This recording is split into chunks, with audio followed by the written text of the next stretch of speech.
Friends, কেমন আছো তোমরা? দেখো, আজকে হচ্ছে ভাইফোঁটা, আর ভাইফোঁটার আয়োজন করা হয়েছে।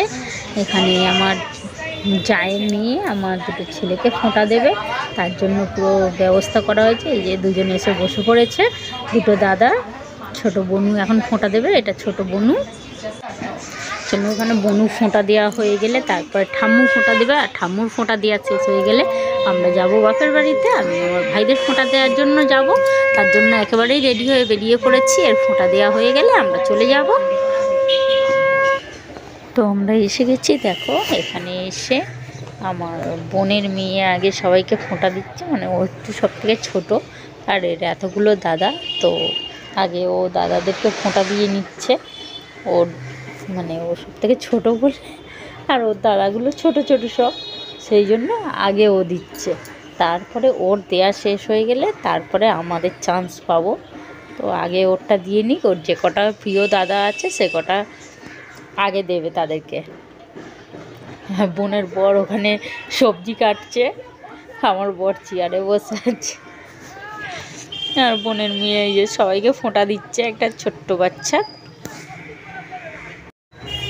আমার ছেলেরা তো সবসময় মামার বাড়ি যাওয়ার জন্য অজুহাত খোঁজে, কি ওকেশানে কোন কারণে শুধু মামার বাড়ি যাবে। মামার বাড়ি গেলেই এতগুলো বাচ্চা, ওখানে সবার সাথে মানে খেলার জায়গাটাও যেরকম পায়, আর তেমন খেলার সঙ্গী পায়।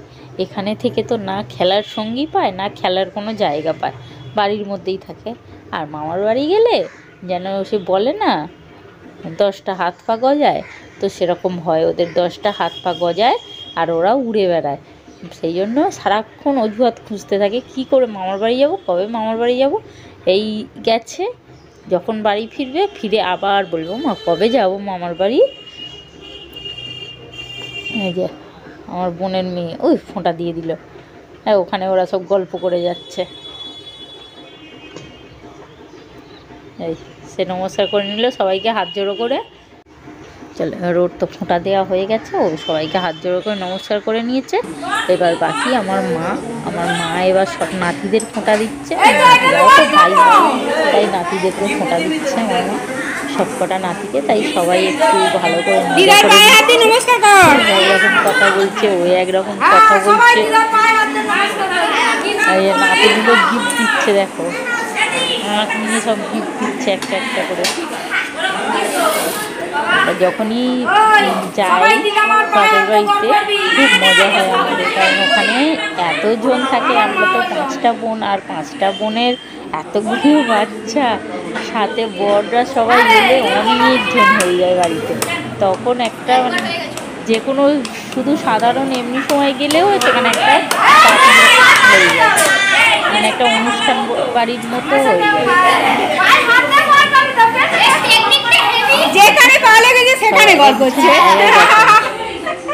ওরা কি গিফট দেবে বলে রেখে দিয়েছে, দেখো হাতে করে। ফোঁটা দেওয়া হয়ে গেলে দিদাকে সব গিফট দেবে। ওই একজন পিছন থেকে বার করে দিচ্ছে,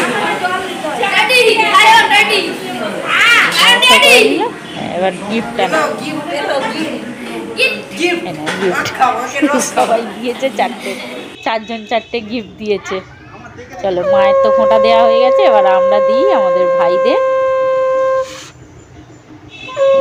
আগে দিদি দিচ্ছে, বড় দিদি আগে দিচ্ছে, বড়র পরে মেজো, তারপরে আসবে আমার চান্স।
যে যার গাড়ি সে তার গিফট ব্যাগে ঢুকে রাখ, যে যার ঘরে গা গেলবি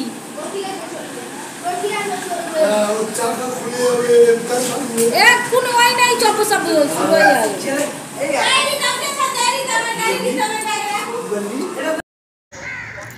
তো আমারও ফোঁটা দেওয়া হয়ে গেছে। তো এবার এই দুটো বোন দিচ্ছে, এরা হচ্ছে ছোটো, আমার থেকেও ছোট। তো এরাও ফোঁটা দিয়ে নিচ্ছে। ফোঁটা দেওয়া হয়ে গেলে তারপর খাওয়া দাওয়ার পরে আবার আমাকে বাড়ি ফিরতে হবে, কারণ ওখানে আমাদের ঠাকুর বিসর্জন আছে। আর ঠাকুর বিসর্জনের দারুণ মজা হয়, ঠাকুর বিসর্জন করতে যেতে হবে। তার জন্য মানে তাড়াতাড়ি যত তাড়াতাড়ি পারছি কাজটা সেরে নিয়ে ভাইদের ফোঁটা দিয়ে খাওয়া দাওয়া করেই বেরোতে হবে। আর আমার বর তো বসেই আছে আমাকে নিয়ে চলে আসার জন্য, মানে ও যাওয়ার আগেই বলে গেছে যে যাচ্ছি, আবার কিন্তু খাওয়া দাওয়া করে তাড়াতাড়ি চলে আসবো, এখানে ঠাকুর বিসর্জন আছে, সেটা করতে হবে ঠাকুর বিসর্জন করার জন্য। তো চলো, এ হচ্ছে সব থেকে ছোটো আমাদের ছোট বোন, এই জন্য ও সবার থেকে ছোট, ভাইদের থেকেও ছোট। চলো, ভাই ফোঁটার অনুষ্ঠান তো মোটামুটি মিটে গেল। তোমাদের কেমন লাগলো আমাদের ভাই ফোঁটা দেওয়াটা? এখনও ফোঁটা দিচ্ছে ওর ছোট দাদাকে। ভালো লাগলো কি ভাই ফোঁটার অনুষ্ঠান? যদি ভালো লাগে তাহলে অবশ্যই একটা লাইক করে দিয়ে কমেন্ট করে আমার পাশে থেকো, ঠিক আছে?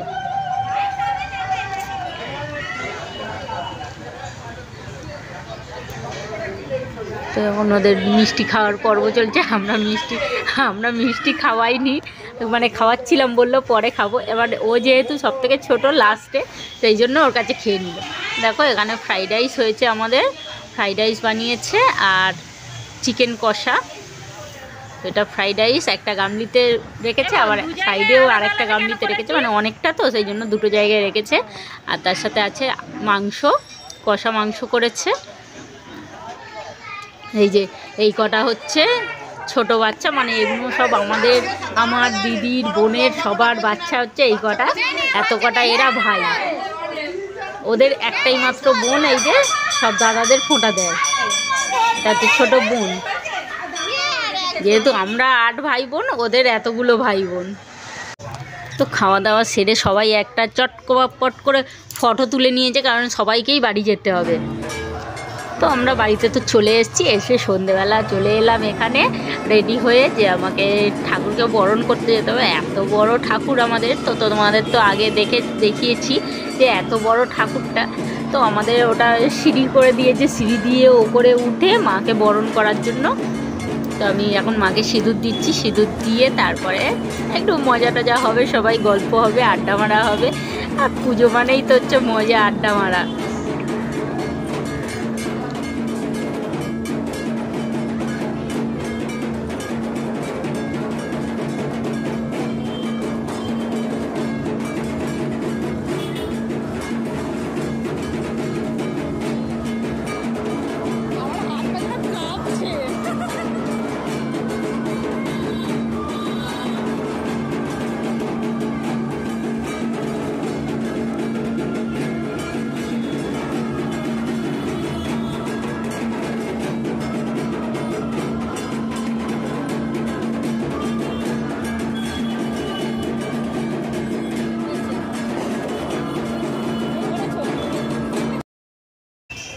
তো চলো, বরণ করা হয়ে গেছে, এবার মাকে প্যান্ডেল থেকে নিচে নামাচ্ছে। দেখো এবার যেন মনটা কি কষ্ট লাগছে যে মাকে নিয়ে চলে যাচ্ছে। আবার একটা বছরের অপেক্ষা, 1 বছর পরে আবার আসবে। এত বড় ঠাকুর তো, মানে সবাই মিলে ধরে নামাচ্ছে, ওটা মানে ট্রলিতে করে নিয়ে যাবে, তার জন্য ট্রলির মধ্যে বসাচ্ছে। দেখো, তো চলো, ভিডিওটা কেমন লাগলো সেটা কমেন্ট করে জানাতে কেউ ভুলো না, সবাই অবশ্যই মনে করে জানিয়ে দেবে। আর একটা করে লাইক করে দিও প্লিজ। টাটা।